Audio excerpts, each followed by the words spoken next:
If you and your team are struggling to get clear about who's responsible for what, and you've grown a lot in the last couple of years and it feels a little chaotic, make sure to listen to this episode. Hi, I'm Vicki Suter, your host. Welcome back to the Profit Builder Unscripted. Earlier today, I had this conversation with a client, Steve. And when Steve and I were on the phone, he was proceeding to tell me about sort of how overwhelmed he was feeling. And I could see it on his face. Let me start over. As I started my conversation with my client, Steve, this morning, I could just tell when I was doing a check-in with him that he, like everything about his face and his expression, I could see and I could feel his anxiety and his sense of overwhelm. And I'm like, what's going on? Like, what's happening over there? And he just said, I just feel like there's so many things that I need to fix that are broken. I feel like there's so many projects that I see need my attention that while I'm trying to work in my business and I'm trying to keep projects working and moving forward, that I also have these other things that I see are really critical and important in terms of helping us be a better business and operate better, go forward. And as we were talking and he was describing what kind of the challenge is, right? Of that nobody, like he said, I feel like our team has grown a lot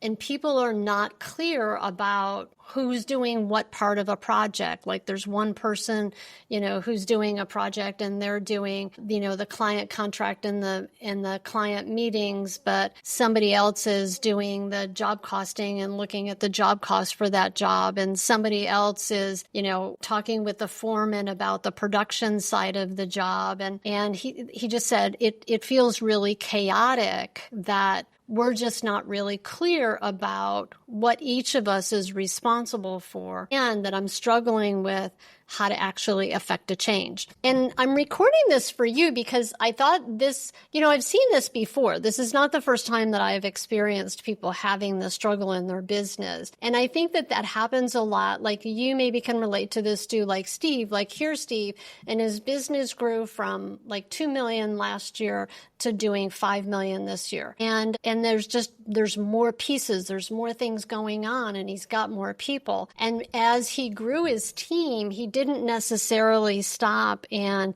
define who's everybody's, get really clear about what are the deliverables of every person's position. More importantly than that, I said, let's talk with you for a minute about how to think about what it is that you have going on in your business. And if you really looked at it, imagine that your business is like a project, right? And when you do a project, the first thing you do is, you meet with a client and you go look at the space and you identify what's the current condition of things. Like, how are things now? And then the second thing that you do is that you go up and you look at, all right, how would I ideally like them to be? And that's where the second stage of any project is doing a design or a blueprint or a schematic. You identify what ideally you would like the end result to look like. And you always do that before you actually start to try to figure out how to get from, how to change how it is now. The next step is always, where do I want to go?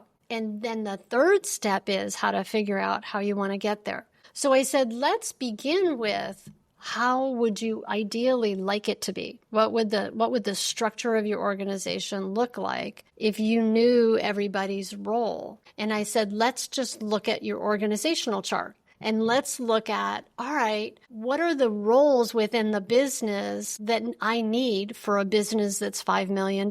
Like, I need marketing and business development. I need somebody to direct operations. I need somebody in accounting. There needs to be somebody doing estimating. So we looked at all the functions, and it was interesting because when we started this conversation, Steve was like, I'm trying to figure out what role to put everybody in. And I said, well, let's do it a little bit differently. Let's take a different approach. Let's look at it from the perspective of what are the roles that you need? And then let's see where people fit into those roles. Because then you're building your organizational structure based on what your company needs, as opposed to what I've got all these bodies and what should these bodies be doing. And I think it's an important distinction here, because I think a lot of times when our businesses are growing and we have these people on our team, and then we go, okay, where can they fit, or what can they do, or how can I give them more? And what ends up happening is, which was the case with Steve, you end up having these people who are all helping, but nobody's taking ownership of a particular role. And that really is what kind of messes us up when we're trying to grow our businesses, is that if we're not clear about what is the structure I need,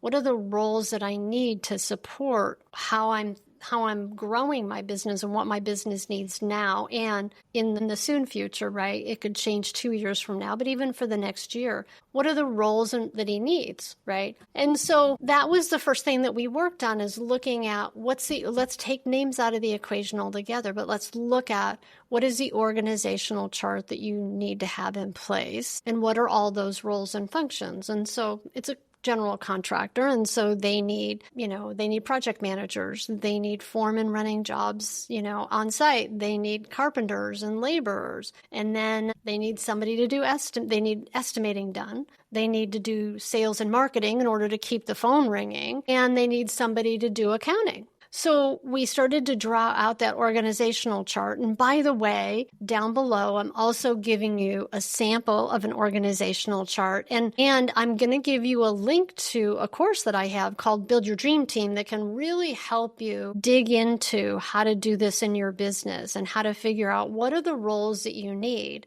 and then what are the responsibilities of each of those roles. So first, it's defining, all right, what are those positions? So we did that. And then secondly, I said, all right, let's talk about what are the 3 most important deliverables for each of those positions. What do I mean by deliverables? So I mean, if project manager job is on time, on budget, as promised, with a high quality of outcome, a good quality of product. And so on time, on budget. On time means you're managing a schedule. On budget means you're managing costs. So 3 key things, and then managing the promise means also managing the client. So we said those are the 3 key things for a project manager: the schedule, making sure to do cost to complete and looking at job cost. And then thirdly, making sure to manage the client relationship and keeping the client informed about where are they on their project, right? Where are they schedule-wise? Where are they dollar-wise? And so we kind of did that with each of the positions. And the position agreement then gets defined around, or that job description for that role gets defined around,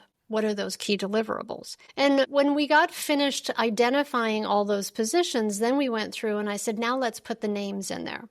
Let's put the names who's doing this job. And even if somebody is doing 3 or 4 jobs, we're going to put their names in all those boxes. And as we did that, what Steve started to see was, okay, first of all, he was in too many his name was in too many boxes, right? We got to notice that. Secondly, is that the people who were in some of those boxes under the title of, in this example, project manager, weren't really doing project management. They were kind of helping in production. They were doing part of the job. And I was like, okay, how can we get them clearly in that position of a project manager? So the first thing that he had to think about was, all right, what is my organizational need? So sometimes instead of wanting to go solve a problem, and instead of going, I just need to get them to work harder, to work faster, I need other people to help me, which tends to be what we do, right? When we get really busy, we grow quickly like Steve did. We tend to think, I just need more people to help me. But I'm going to invite you to look and to stop and to step back, as we did with Steve today, and go, all right, let me just look at my organizational structure and what do I really need in each of these positions? Because then you can start to identify, all right, what do I need people to be taking ownership of in each of those positions? How do I set that person up to really be successful and to know what are the most important key deliverables, which, as I say, we define the positions, then we define key deliverables. top 3 is really the easiest and most direct way to start doing this. And then the next step that Steve's going to take from there is going and writing a position agreement or a job description that kind of flushes that out. And then sit down with his team and go, all right, let's talk about what is your job here? And how do you be successful in it? We also looked at, do they need to hire one more position? That was the other thing that got revealed when we were able to see the organizational structure. And probably they need to hire another project manager. So you see, the whole thing of looking at it from this perspective, sort of like that 30,000-foot view, what it lets us do is it lets us see sort of the landscape of what does our business need, and then dig a little bit deeper and go, okay, how will we know what positions, like when we put people in those positions, how do we know they're successful?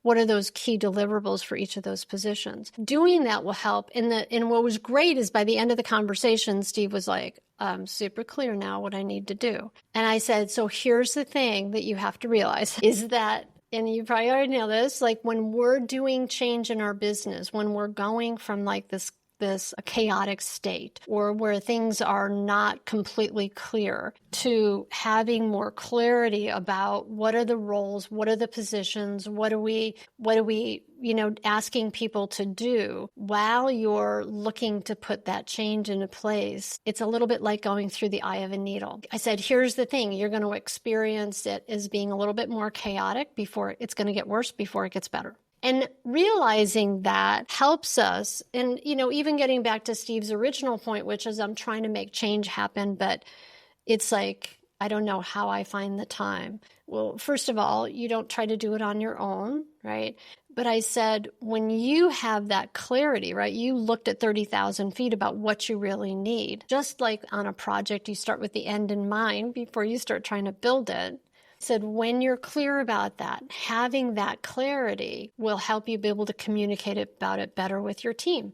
And when you're able to communicate it better with your team, then they are going to be able to get up to speed with you more quickly. But you first got to define the landscape, right? You have to define what's the map of what we're up to together before you can actually define, all right, what's the route we're going to take. Right? So define the map. Just like on a project, you define the end result with a blueprint. If you're struggling, as Steve was with, all right, like I've grown a lot and now I've got all these people who work for me and they're helpers, but nobody's owning the result with me. So now he was in the middle of all these things. Do an organizational chart for yourself. If you find yourself in that place. And as I said, Build Your Dream Team course that I have, and I'm going to drop a link below, will really help you in this area. And it will help you define in position agreements. There's over 24 pre-written position agreements specifically for the construction industry. So it'll help you, and it gives you samples of organizational charts with key deliverables. It will give you position agreements that are predefined that you can just edit. It'll save you hundreds of hours, and that there are other tools in there about how to manage with your team once you've gotten position agreements in place. So there's a lot of great tools in there. I highly encourage you to check it out. It also includes some coaching time with me. So I'm happy to spend a couple hours with you too, once you get it,